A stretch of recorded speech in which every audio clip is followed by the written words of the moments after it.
কে আবার ফোন দিল? হ্যাঁ, হ্যালো, কে বলতেছেন? এই একদম ঢং করবে না। কই তুমি? আমি কোথায় সেটা কি আপনাকে বলতে হবে? হ্যাঁ, আমি অনেক ঝামেলার ভিতরে আছি।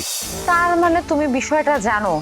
এই বিষয়ে জানার পরও তুমি বাড়িতে না এসে বাইরে বাইরে ঘুরতেছো। তুমি এখন বাসাতে আসো বৌদি। আপনারা হলো ভয়ানক মানুষ, আমি আপনাদের বিশ্বাস করি না, আমি আপনাদের ভয় পাই। আপনারা হলো বিশ্বাসঘাতক। বৌদি শোনো, তোমার খুব কাছের একটা বন্ধু মারা গিয়ে কিছুক্ষণ আগে লাশ হয়ে পড়ে রয়েছে, এরপরেও কি তুমি বাইরে বাইরে থাকবা? তুমি প্লিজ আল্লাহর ওয়াস্তে বাসায় আসো। কি বলো? আমার কোন বন্ধু লাশ হয়েছে? হ্যাঁ, তুমি এগুলো কি বলতেছো নুরজাহান? কে, মনির না খোকা? কে মারা গেছে? খোকা। হ্যাঁ, কেউ বা কারা খোকা ভাইকে এসে গুলি করে মেরে ফেলছে। তুমি তাড়াতাড়ি বাসায় আসো প্লিজ। আমি বিশ্বাস করি না। আমার বন্ধুর কোনো শত্রু নেই।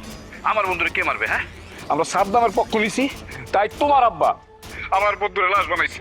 আমার বন্ধুরে যারা যারা হত্যা করছে তাদের একজন একজন ধৈর্য, তারপর আমি হত্যা করবো। কথাটা বলে রেখো। আমি আমার বন্ধুর লাশের কসম কাইটা বলতেছি, আমি একজনের বাঁচতে দিব না। বৌদি তুমি আমাদেরকে ভুল বুঝতেছো। আমি শুনছি ফুলমতি খালাই কাজটা করছে। ইনফ্যাক্ট ফুলমতি খালা মার্ডার করে পুলিশের কাছে স্বীকার করছে যে সেই কাজটা করছে। এখন কি তুমি বাসায় আসবা তাড়াতাড়ি প্লিজ? এই নুরজাহান, উল্টাপাল্টা কথা বলবা না। খালা খোকারে ভালোবাসে, ঠিক আছে? খালা কোনোদিনও খোকারে মারতে পারে না। আর সে কি শত্রু হবে তোমার? হ্যাঁ, সবচেয়ে বড় শত্রু তো এখন আমি। আমি হইলো তোমাদের সবচেয়ে বড় শত্রু। বর্তমানে সবচেয়ে তোমার সাথে আমার সম্পর্ক খারাপ, কারণ তোমার প্রতি আমার ভালোবাসা। যার প্রতি এত ভালোবাসা, তাকে আমি কিভাবে মারবো? হ্যাঁ, বিবেকে তো বাধা দেয় নাকি? তোমার এসব বড় বড় লেকচার শুনতে না আমার একদম ভালো লাগতেছে না। তুমি না সবসময় আমাকে বলো যে তুমি আমাকে অনেক ভালোবাসো। হ্যাঁ, তুমি এখন তাড়াতাড়ি পুলিশকে ফোন করে লাশের ময়না তদন্তের ব্যবস্থা করো প্লিজ। এই মুহূর্তে তুমি আমার সাথে কোনো ভালোবাসার কথা বলবা না। আমার বন্ধুর লাশের উপর দাঁড়ায় আমি তোমার সাথে ভালোবাসার কথা বলতে পারবো না। খোকা আর বদি একই মনের মানুষ। সেই খোকা আজকে বেঁচে নেই, তার মানে বদিও বেঁচে নেই, বদিও মারা গেছে। একটা মৃত মানুষের কাছে সবাই সমান। এখন আর ভালোবাসার কথা আমার মনেই থাকবে না। এত আলতু ফালতু কথা না বলে পুলিশে খবর দিয়ে একটু লাশের ময়না তদন্তের ব্যবস্থা করো না, আল্লাহর দোহাই লাগে। এই রূপচান, কি বলবো এগুলো? হ্যাঁ, এই কাজ যদি আমি করি তাহলে পুলিশ এসে আমারে ধরবে, আমারে সন্দেহ করবে। যেহেতু আমি খোকার সাথে ছিলাম, আমি এই ফাঁদে পা দিতে চাই না।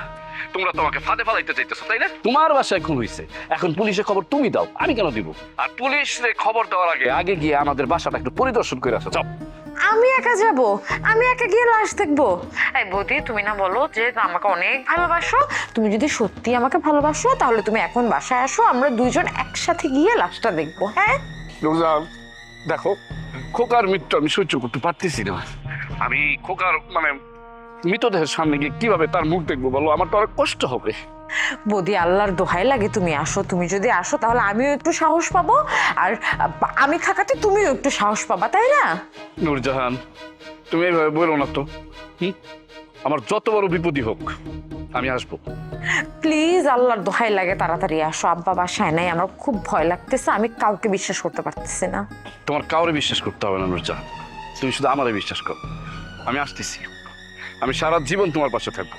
চিরকাল তোমার আমার পাশে থাকার কোনো দরকার নেই। তুমি জাস্ট এই মুহূর্তে এখন আমার পাশে আসো, বাসায় আসো, এসে প্রমাণ করো যে তুমি আমার প্রিয়জন, আপনজন। প্লিজ। আমি অবশ্যই প্রমাণ করবো যে তুমি আমার আপনজন। আমার অনেক কষ্ট হবে, তারপর আমি আসতেছি। তাড়াতাড়ি প্লিজ। হ্যাঁ, আমি তোমার জন্য মরতেও প্রস্তুত। ফোনটা রাখ, আমি আসতেছি।